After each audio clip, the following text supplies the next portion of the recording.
출애굽은 성경에 기록된 단일 사건으로는 그 규모와 내용이 최고로 엄청납니다. 특별히 홍해의 기적이 더 그렇습니다. 200만의 이스라엘 백성들이 바다가 갈라진 마른 땅을 걸어서 건넜습니다. 밤새도록 추격했던 애국 군대는 전부 물에 빠져 몰살했습니다.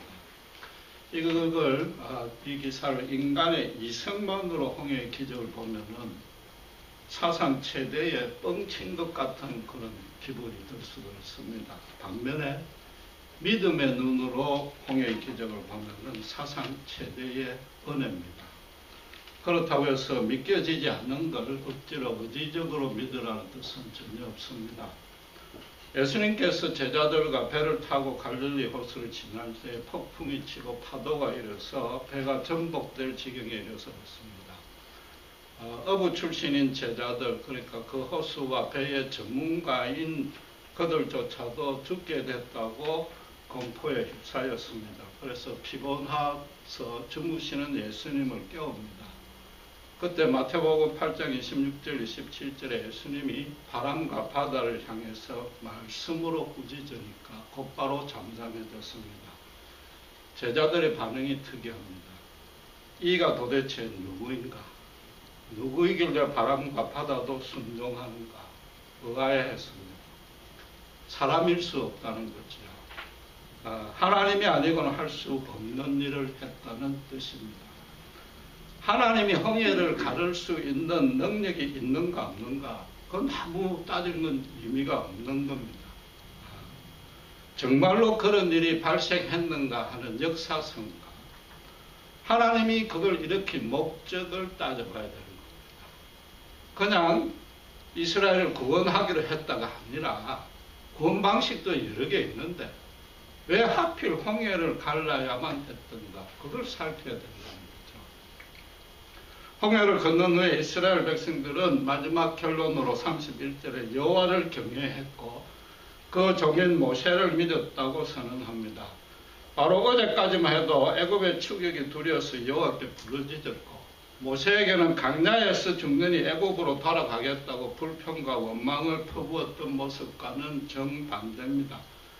이스라엘 백성 이 400만 명이 처음으로 여호와의 권능 기적의 직접 수혜자가 된 겁니다. 눈으로 목격했고 몸으로 체험했기 때문입니다. 지금 홍해를 건넌 사람이 200만이 넘습니다. 이 홍해 기적 이후로 유태인들은 구약 시대 내내 또 지금까지도 자기 민족에게 행하신 하나님의 역사 중에 가장 중요하게 기억하는 것이 출애굽이요. 그 중에서도 이 홍해 기적입니다. 그럼 이 200만 명이 다 같이 거짓말을 조작을 해서 후손에게 가르쳤다는 것은 상식적으로 말이 안 되는 겁니다. 여러분, 구약 성경이 심오한 철학 사상을 가르치지 않습니다. 무슨 고상한 도덕적인 계명도 사실은 그리 없습니다. 여러분 잘 아시지 않습니까? 형이상학적인 진리는 더더욱 찾기 힘듭니다. 하나님께서 당신이 택하신 백성의 삶에 직접 개입하셨고 그런 은혜를 받은 하나님의 백성들이 자기들의 체험, 자기들의 생각, 그 반응을 있는 그대로 아주 평이한 문체로 서술해놓은 책입니다. 누가 읽어도 그 내용을 압니다. 전후 사정도 알고 조금만 묵상하면 그 안에 담긴 영적인 의미도 알 수 있는 것입니다. 여러분, 피해 당사국인 애굽의 입장에서 한번 생각해 보세요. 살아있는 신으로 추앙받은 바로의 무덤이 도굴이 됐습니다. 지금 군대와 병거 600성이 수장이 됐습니다. 만약 그게 사실이 아니라면은 히브리 사람들이 자기들을 갖고 완전히 갖고 노는 셈인데 그걸 어떻게 적극적으로 반발을 안 하겠습니까? 여러분, 독도 같은 작은 돌섬, 좀 죄송하지만 어쨌든 그 돌섬 하나를 가지고 한국과 일본이 고대 문서에서 조금이라도 연관되는 내용이 있으면 그걸 가지고 영유권을 입장하는 자료라고 얼마나 치열하게 국제적으로 홍보전을 벌입니까? 애국은 지금껏 이 출애굽에 대해서 그런 반발이 없었습니다. 자기들의 기록을 제시하지 아니했습니다. 왜냐하면 고대에서는 자기 나라가 전쟁에 지거나 치욕적인 사건을 겪으면 역사에서 그걸 축소하거나 아예 말소해버립니다. 반면에 승리한 기록은 아주 부풀려서 기록하는 관습이 있습니다. 한국 고대사도 똑같습니다. 거기에 유일한 예외는 성경입니다. 이스라엘 백성이 치욕을 당하고 타락하고 심지어 엄란한 행위를 했다는 것도 단 하나 수정하지 아니하고 누락지 아니하고 기록해놨습니다. 알다시피 예수님의 선조인 유다 가문의 유다가 어떻게 했습니까? 며느리 다말하고 관계를 맺었습니다. 예수님의 조상 중에 이방인 창녀 라합도 있었습니다. 요즘도 가문의 명예에 먹칠하는 불효자식은 호적에서 뺀다고 난리를 치지 않습니까? 심지어 국제결혼하겠다니까 호적에서 뺀다고 실제로 제가 봤습니다. 여러분, 이게 표현이 합당하지 않지만은 기독교의 창시자라고 할 수 있는 예수님의 가족사가 그렇단 말이에요.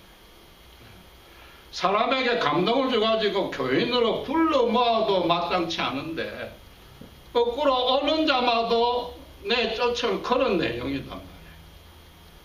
그러나 참 하나님이신 예수님이 당신으로 인해서 기가 없어서 못 떠들지라도 오늘 우리 배운 대로 실족할지라도 거짓말을 기록할 수는 없는 거 아니에요?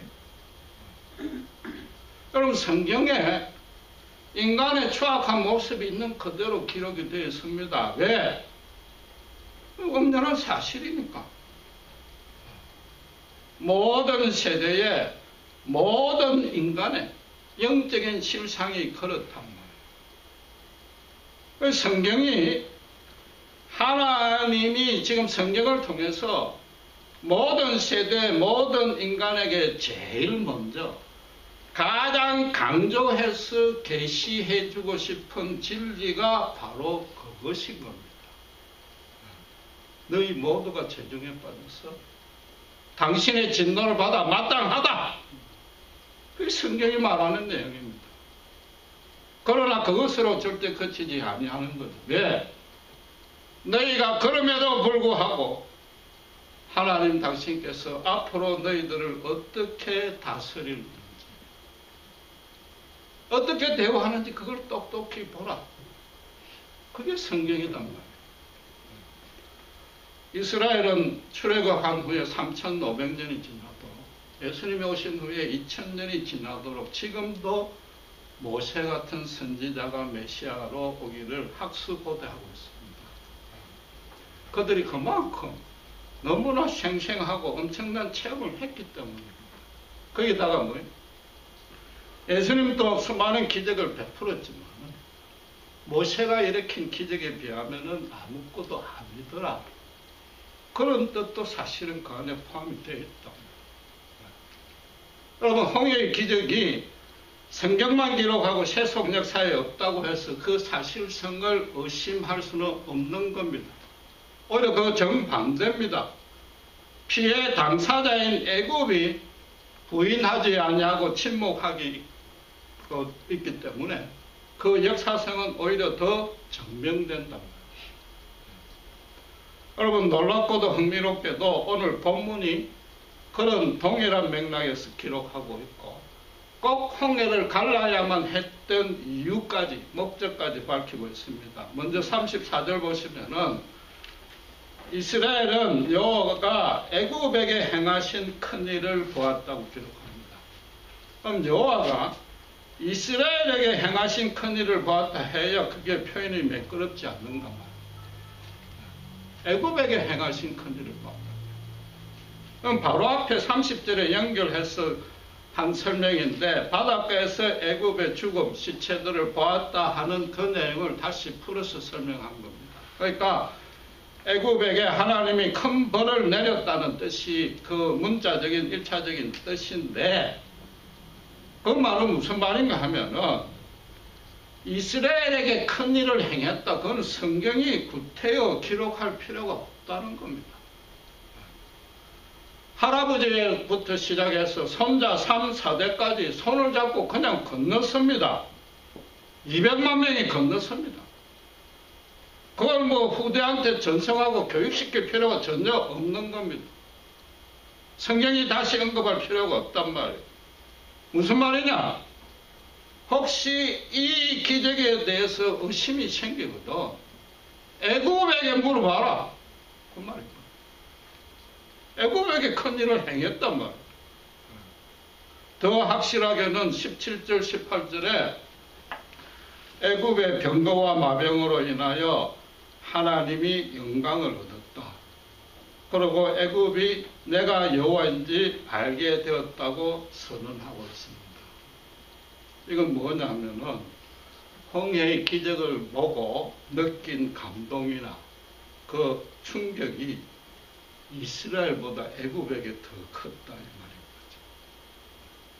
하나님이 인도하시는 바는 이스라엘보다 애굽으로 하여금 정신 차리게 하고 애굽으로 하여금 당신을 어떻게 하든지 인정케 하는 것이다. 거기다 특별히 애굽의 군대가 그러기를 바랬단 말이에요. 홍해까지 추격해온 이유는 10번째 장자들이 죽었으니까 모두 자기 장남이요 형님이니까 복수심에 불타가 다른 생각할 여지가 전혀 없습니다. 그런데 그 앞에 9가지 재앙은 애굽에서 자주 발생하는 자연 재앙의 모습과 똑같았단 말이에요. 그러니까 그들이 생각할 때는 모세가 이런 우연의 일치를 이용해서 속임수를 썼을 수도 있다고 크게 의미를 부여하지 아니했단 말이에요. 그러나 바다가 갈라진 건 이건 전혀 다른 성격이죠. 완전히 차원이 다른 겁니다. 혹시라도 또다시 모세가 조수간만의 차이를 활용해가지고 말하자면 자연의 섭리를 이용해서 또 속임수를 쓴 것 아닌가, 그럴 여지가 성경이 없다고 분명히 선언하고 있습니다. 애국 군인이 그 정도 지식이 없을 리도 없습니다. 물이 들어올 때 따로 들어가서 자살할 리가 없는 거죠. 24절에 보면은 추격을 시작할 때도 새벽이고 그 다음에 또 물이 다시 덮일 때도 새벽입니다. 조수 간만의 차이가 몇 시간 있었다고 성경이 전혀 언급하지 아니한단 말이에요. 거기다 30절에 뭐 이스라엘이 바닷가에서 애국 군대의 시체를 보았다고 그럽니다. 이건 당연히 바다를 건너서 반대편 육지에서 본 거죠. 그럼 그만큼 바로 뒤에 쫓아왔다는 얘기입니다. 그렇잖아요. 그러니까 하나님은 밀물, 설물, 때에 상관없이 그냥 바다를 가르고 그냥 바다를 다시 덮었단 말이에요. 하나님이 지금 행하신 마지막이자 가장 큰 기적의 대상으로 군대를 선정했습니다. 군대가 누굽니까? 그들만큼 애굽이 얼마나 강한지 제일 잘 아는 사람이 없는 거죠. 애굽의 군사력을 대적할 세력이라고는 세상에 전혀 없다. 미국 군대와 마찬가지.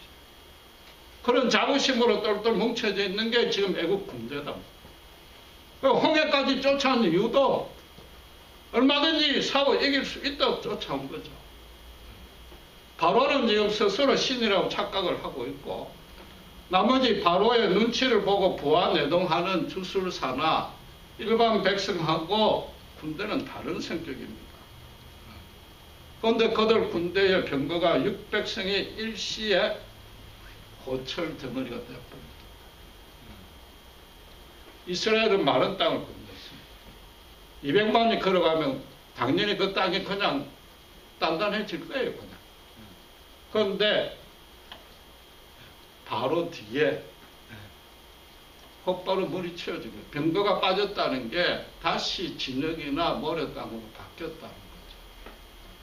그 600성이 다 돌아오고 난 뒤에도 그래 된 거예요. 바로 눈앞에 이스라엘 사람이 가는데도 말의 속도로 도무지 추격을 못하는 거예요.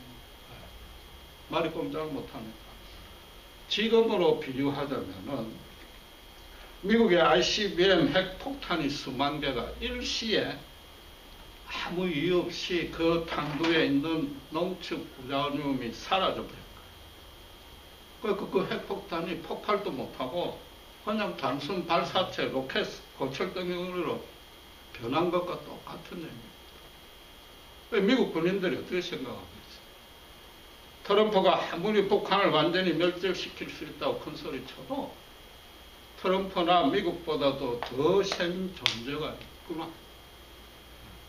눈에 안 보이지만 세상을 주관하는 자가 따로 있구나.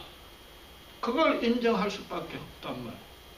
그러니까 25절에 애굽 군대로 하여금 여호와가 그들을 위해서 싸우고 우리를 친다. 이렇게 고백했던 거예요. 히브리신 여호와를 가장 인정하기 어렵고 인정하는 걸 가장 싫어하는 군대가 홍해의 기적 앞에 하나님 앞에 완전히 항복합니다. 최소한도 히브리신은 인간은 물론이요 애굽의 우상신들과는 도무지 대적도 할 수 없고 비교조차도 결코 할 수 없다는 것, 그건 시인한 거다. 이스라엘 백성만 구원을 할 것 같으면 홍해까지를 끌고 올 이유가 없단 말이에요. 그냥 그 블레셋 군대 주둔하는 자를 또 기적으로 물리쳐 주면 되는데 그렇게 되면 어떻게 돼요? 애굽의 여호와에 항복하지 않은 군대가 남아요. 여전히 애굽은 세계에서 자기가 주인이고 최고인 줄 착각에 눕혀서 헤어나지 못한다. 하나님은 그것마저도 바로 잡으신다. 지금 한편의 대하 드라마 같은 출애굽의 결론이 31절에 이스라엘이 여호와께 경배했다. 이 너무 간단하고 싱겁게 들려져 있습니다. 그렇죠? 그러나 그 숨은 의미가 뭡니까? 세상에서 하나님을 가장 믿기 힘든 자, 애굽의 군대조차도 내가 여호와인 줄 인정했다.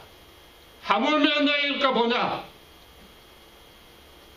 앞으로 출애굽 이후에 너희들이 어떤 믿음으로 살고 있을지, 내 앞에 어떤 자세로 서고 있을지 하늘에서 하나님이 간점해 보시겠다. 그 뜻이다. 여러분, 거기다 본문에서 정작 주목해야 될 내용이 또 하나 있습니다. 17절, 18절에 애굽의 군대를 수장시킨 것, 그 일로 인해서 하나님이 영광을 받았다고 합니다. 아무리 애굽이 이스라엘을 400년간 학대하고 하나님께 완악하게 10번이나 거역을 했지만 지금 최하 수백 명에서 수천 명의 목숨이 그냥 명령에 복종하는 군민들이, 지금으로 치면 아무 죄 없는 군인이 죽었는데 그걸 가지고 하나님이 영광을 받았다. 구약의 하나님은 정말로 잔인하고 냉혹하고 심판하는 무슨 하나님이신가? 그걸 지금 또 강조하는 것. 차라리 이스라엘이 당신의 언약대로 자유와 평강을 얻어서 그걸로 인해서 하나님이 영광 받았다고 해야 성경이 맞는 얘기 아니냐 말이에요. 그게 아니다. 지금 여호와가 히브리인을 대신해서 싸운다는 고백을 한 군인들이 누굽니까? 홍해의 바다에서 황급하게 마지막에 막 도망쳐 나왔거나 미처 바다에 못 들어갔던 사람들이란 말이에요. 그들에게 그 기적을 볼 때 어떤 생각이 들겠습니까? 저렇게 엄청난 큰 파도가 우리한테도 곧 덮치겠구나. 우리를 몰살시키겠구나. 그런데 아무리 있어도 그러지 아니해. 그러니까 어떤 생각이 듭니까? 히브리 신이 9번의 재앙을 내려도 애굽 사람 목숨 하나 안 건드렸거든요. 10번째는 뭐예요? 어쩔 수 없어서 경고 차원에서 장자를 대표해서 죽였다. 지금 뭐 애국이 자랑하는, 미국이 자랑하는 ICBM 핵탄두가 아무 소용없이 지는데, 그런데도 자기들은 그냥 그대로 살아있단 말이에요. 히브리인 신이 우리를 심판하려는 게 그 자체가 목적이 아니구나. 히브리 신은 자기들 신과 다르구나. 신들끼리 싸워서 이기는 걸로 신의 존재 가치를 증명하는 것과는 전혀 다르구나. 히브리 신은 어떻게 인간을 다스리는가, 어떻게 대우하는가 드러났단 말이에요. 그걸 모른다면 그건 바보죠. 그 히브리 신이 뭐예요? 이름도 없어. 화려하고 장엄한 신상도 없어. 형상도 없어. 그런데도 그 앞에 완전히 꼼짝 못하게 모든 지정의와 영혼과 그 앞에 두말할 수 없도록 완전 프라전 시키는, 그냥 얼어붙이게 만드는, 무릎 꿇지 않을 수밖에 없는 그 방식으로, 도무지 부인할 수 없는 방식으로 히브리인은 당신 되심을 증거하시더라고요. 그 10번이나 거역하고 지금까지 또 쫓아왔는데 그래도 또 살려주더라. 아무리 죄를 지어도 품고 또 품어주고 또 용서해주더라. 그걸 그들 앞에 고백시키는 거죠. 물론 그런다고 또 믿음으로 넘어가는 건 아니에요. 금방 형편이 바뀌면 또 자기들 신한테 빠지지만은, 애굽 사람들이, 히브리인들이 출애굽 기사를 가지고, 특별히 홍해 기사를 가지고 성경에 그렇게 수없이 이야기하고 지금도 그렇게 수없이 찬양하는데 아무도 반박을 안 해. 왜? 그나마 자기들이 긍휼 받은 게 크니까. 제가 생각할 때는 그것 때문이라고 생각합니다. 원수도 납작이 있지. 도저히 반박을 하지 못하는 거죠. 예수님께서 십자가에 달리기 전날 밤에 제자들과 최후의 만찬을 하면서 어떤 기도를 합니까? 요한복음 17장 1절에 아버지여 때가 이르렀으니 아들로 영화롭게 하사 아들로 하여금 아버지를 영화롭게 해달라고 기도합니다. 그때가 언제입니까? 십자가에 죽겠다는 겁니다. 당신의 아들을 십자가에 죽여놓고 영광을 얻는다고 합니다. 이 또한 인간 이성으로 이해가 안 됩니다. 그렇다고 우리 하나님이 절대로 냉혹하게 심판만 하는 하나님은 없단 말이에요. 아들을 죽여서 사탄의 미혹이 되고 죄의 노예가 됩니다. 지금 이 애국 사람 같은 천하 만민에게 구원의 길을 여니까 예수님께 모든 죄값을 물어서 십자가에 죽임으로 해서 흑암의 세력에 눌려서 단 한치도 소망이 없고 절망뿐인 인류에게 하늘에서 참빛을 비추시고 절대적이고 완전하고 영원하신 소망을 주시기 때문에 하나님이 아들을 죽이심으로 영광을 받는다고 그런단 말이에요. 아무 죄도 없고 흠이 없는 독생자의 죽음으로 해서 그분의 진노하에 정작 죽어야 될 내 자신이 살아났고 그 죄인에게 영원한 생명을 주셨기 때문에 하나님 영광 받는다고 합니다. 길 잃은 양 한 마리라도 되찾으면 천국에서 잔치가 벌어진다. 천국 잔치가 뭐예요? 하나님 영광 받는 거잖아요. 그게 뭐예요? 이 땅을 창조한 목적이다.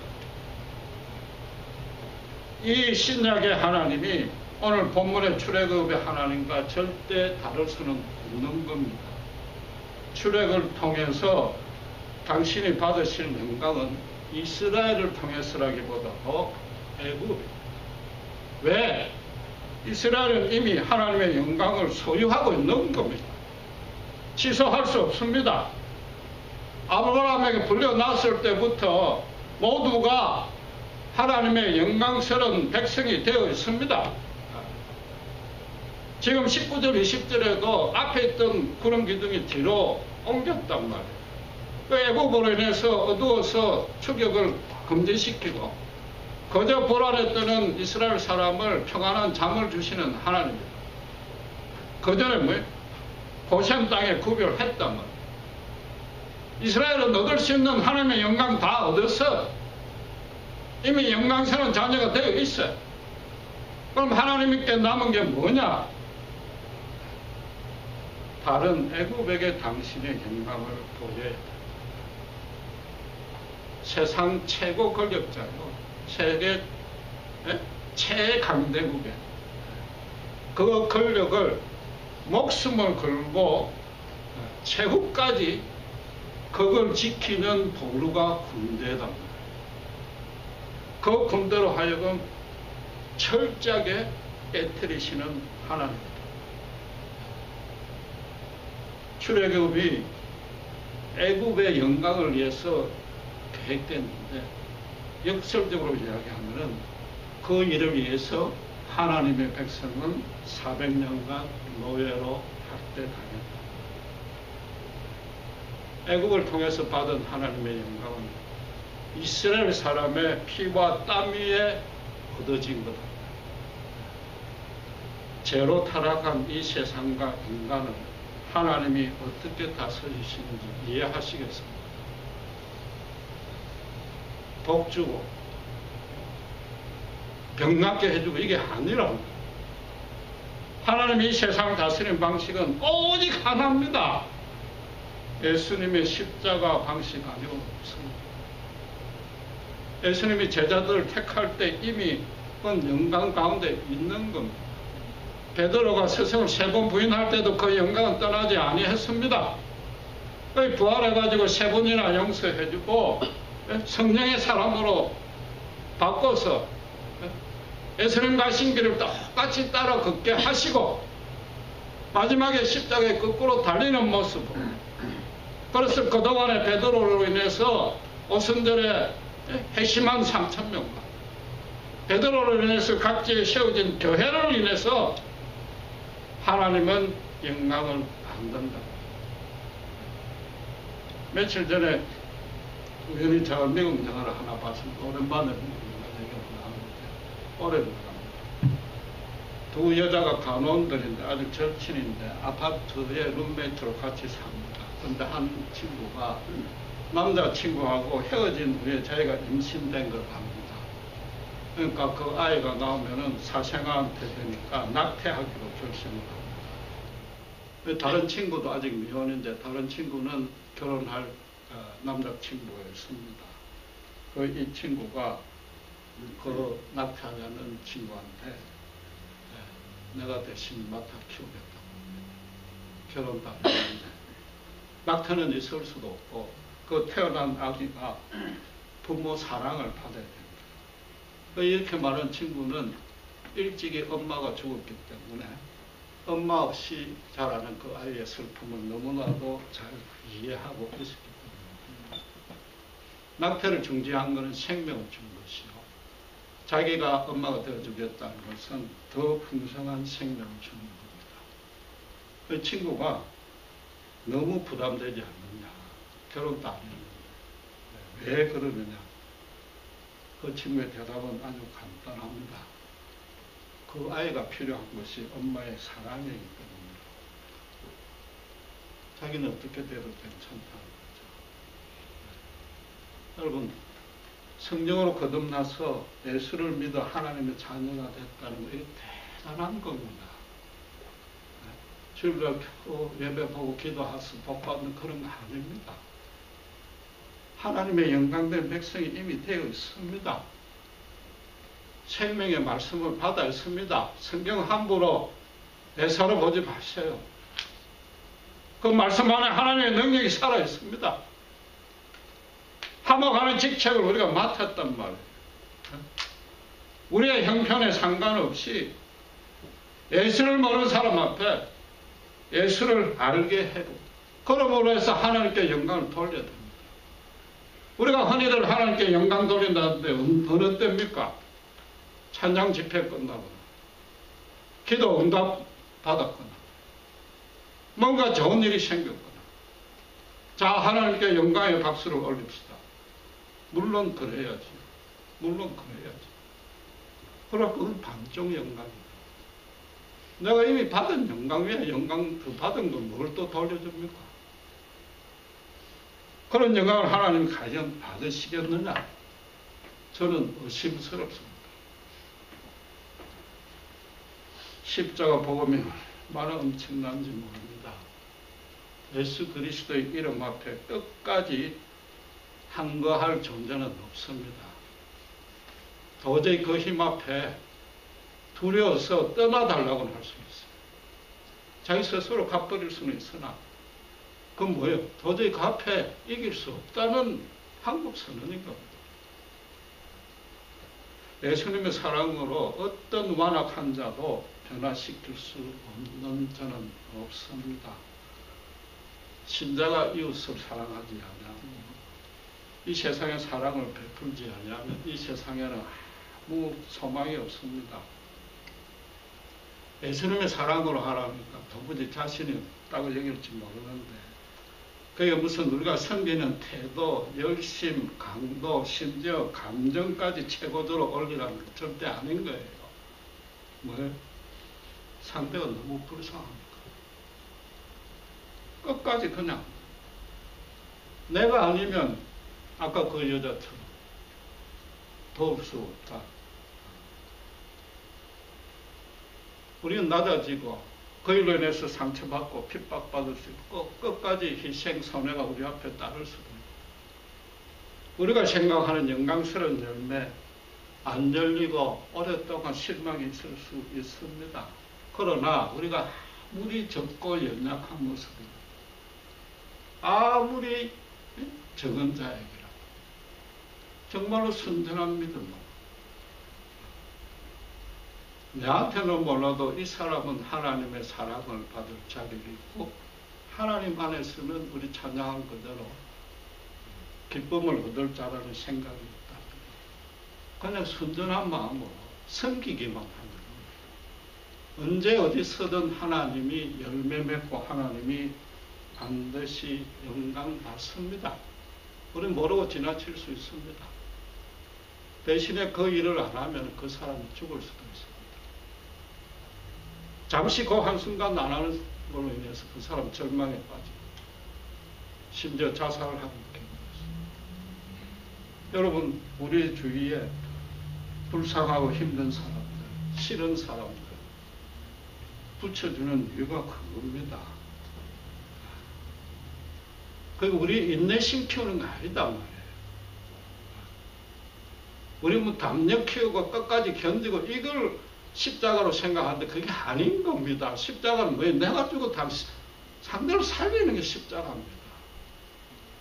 그 순간, 그때 내가 아니면 행할 수 없는 도움, 필요, 위로, 격려가 반드시 그 사람에 있기 때문에 우리 옆에 붙여주시는 겁니다.